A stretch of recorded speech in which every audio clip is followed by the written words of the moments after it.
दो सवाल है बेसिकली ये आपस में जुड़े हुए। एक तो ये है कि भाई कोई इनोवेशन करने की शुरुआत कैसे करे और कहां से करे, पहला। दूसरा सवाल है, क्या एक लिमिटेड रिसोर्सेज है उसमें हम इनोवेट कर सकते हैं? इनोवेशन करने की शुरुआत कैसे होती है? तो मैं ये साझा करना चाहता हूँ कि हम जिस समस्याओं से एज ए भारतीय हम जिस तरह से जिस परिवेश से आते हैं, हम सब अपने जीवन में बहुत सारी समस्याएं देखते हैं।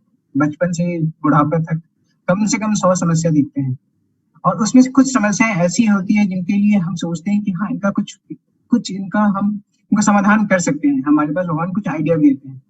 तो अगर हम बात करें इस इनोवेशन की शुरुआत कहाँ से होती है, सबसे पहले तो मैं ये कहता हूँ कि यह एक अंतः प्रेरणा है।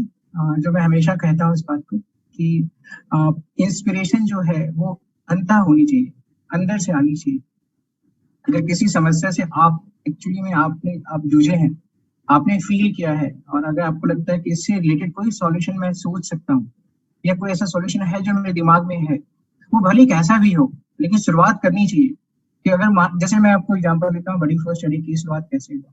ये बड़ी फोर स्टडी हमने तब शुरू किया जब मैं खुद एक छात्र था, MBA कर रहा था IMT गाजियाबाद से, फर्स्ट ईयर स्टूडेंट था। हमने अपनी लाइफ में कभी कोई स्कॉलरशिप लिया नहीं है, ना ही हमें प्राप्त हुआ है। इसका कारण ये नहीं कि हम मेधावी नहीं थे या हम जरूरतमंद नहीं थे। इसका मेन कारण ये था कि हमें जानकारी का अभाव था। ऐसे बहुत सारे स्कॉलरशिप्स थी जिनके लिए मैं अप्लाई कर सकता था, लेकिन जब मैं IMT में MBA करने आया, तब जाके मुझे पता चली कि हाँ, ऐसे स्कॉलरशिप है। पहला शुरुआत वहाँ कि अब मुझे लगा कि हाँ, ये एक ऐसा प्रॉब्लम स्टेटमेंट है जिसने मुझे एक्चुअली में मुझे या मेरे परिवार को और ऐसे लाखों स्टूडेंट्स को तकलीफ दे रहे हैं। दूसरा, आपने पूछा कि कैसे करें।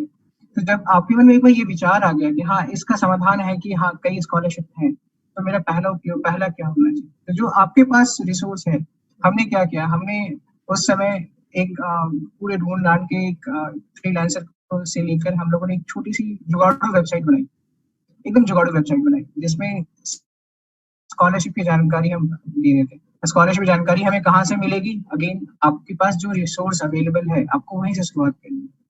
हम कॉलेज में पढ़ रहे थे, कॉलेज की लाइब्रेरी में न्यूज़पेपर आता था। हर न्यूज़पेपर में थोड़ी बहुत स्कॉलरशिप की जानकारी छपती है।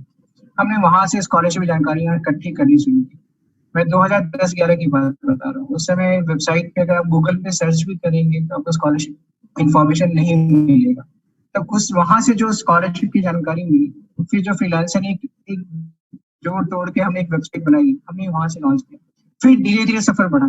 तो इसके बाद अगर हम पूछते हैं लिमिटेड रिसोर्सेज के बारे में, तो जब आप स्टार्ट करते हैं कोई भी चीज, जुगाड़ आपको वो मौका देता है कि हाँ, मैं इसका उपाय है, मतलब इसको कर सकते हैं। लेकिन जब आप बात करते हैं कि नहीं, मुझे इसको लेके 10 लाख बच्चों के पास जाना है, 50 लाख बच्चों के पास जाना है, 10,000 बच्चों को स्कॉलरशिप दिलानी है, तब उस समय ये जुगाड़ काम नहीं करता है। वो ठीक है, 500 1000 बच्चों के लिए ठीक है, लेकिन आप जहाँ स्केल की बात करते हैं और उसके ऑपरेशंस की बात करते हैं, प्रोसेस की बात करते हैं, उस समय फिर आपको टीम की जरूरत पड़ती है। तब आप टीम को लेके आते हैं, फिर वहां से भी जुगाड़ स्टार्ट होता है कि आपको हर एक इनोवेशन, मैं ये बात मानता हूँ वेरी वेरी फर्स्ट डे से, कि वो कोई भी आप चीज स्टार्ट कर रहे हैं, वो स्केलेबल तभी होगा जब वो प्रॉफिटेबल होगा। तो कहीं ना कहीं से उसमें रेवेन्यू आनी चाहिए। हमने स्टार्ट किया था स्कॉलरशिप कैलेंडर बना के बेचने का, जब 30 रुपए का था।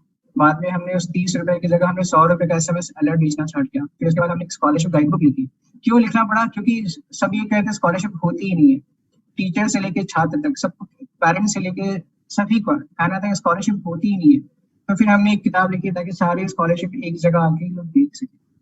फिर उसके बाद धीरे धीरे और हम लोगों ने और भी जुगाड़ किया, जुगाड़ नहीं कहूंगा मैं, बोला प्रोसेस, सिस्टमैटिक प्रोसेस इनोवेशन। हमने न्यूज़पेपर से बात किया, रेडियो स्टेशन से बात किया, क्या आप स्कॉलरशिप बुलेटिन चला सकते हैं। तो ये सब जो धीरे धीरे प्रोसेस हुआ, और आज 10 साल हो गया इस जर्नी को शुरुआत किए हुए। आज हमारे पास 35 लाख स्टूडेंट हैं जो हमारे इस प्लेटफॉर्म पे आके, जो एक शुरुआत में जुगाड़ू वेबसाइट था, आज 100 लोग इस पे काम कर रहे हैं, और वो कंटिन्यू डे एंड नाइट इस पे वर्क कर रहे हैं ताकि ये जो बच्चे आ रहे हैं उनको समय पे स्कॉलरशिप की जानकारी भी, वो किसी स्कॉलरशिप में अप्लाई कर रहे हैं तो दिक्कत हो, उनको सपोर्ट मिले, और जिनको स्कॉलरशिप मिल गई है उनको हम लोग ट्रैक कर सकें क्योंकि पढ़ाई सही से हो रही है नहीं हो रही।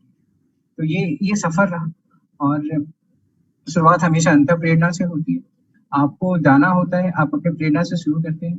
दूसरा, जो भी आपके आसपास माहौल में जो भी है, आपको थैंक यू बोलना है। आपको थैंक यू बोलना है कि हाँ, से कोई आपके पास आके आपको ज्ञान दे रहा है, आपको जाके पूछना है, आपको मदद मांगनी है। आपके टीचर्स हैं, पेरेंट्स हैं, फैमिली हैं, फ्रेंड्स हैं, बैचमेट्स हैं, आपको सबको इन्वॉल्व करना है। मेरे बैच के सब लोगों ने मुझे हेल्प किया, मेरे सारे टीचर्स ने हेल्प किया, एलुमनाई ने हेल्प किया, पैसे से लेके, ज्ञान से लेके, मेहनत से लेके, टाइम से लेके, सब में उन्होंने हेल्प किया। तो वो सब मिला-जुला के फिर स्टार्ट होता है और एक सिस्टमैटिक इनोवेशन जो विनय सर ने भी बताया अभी, वो स्टार्ट होता है वहाँ से।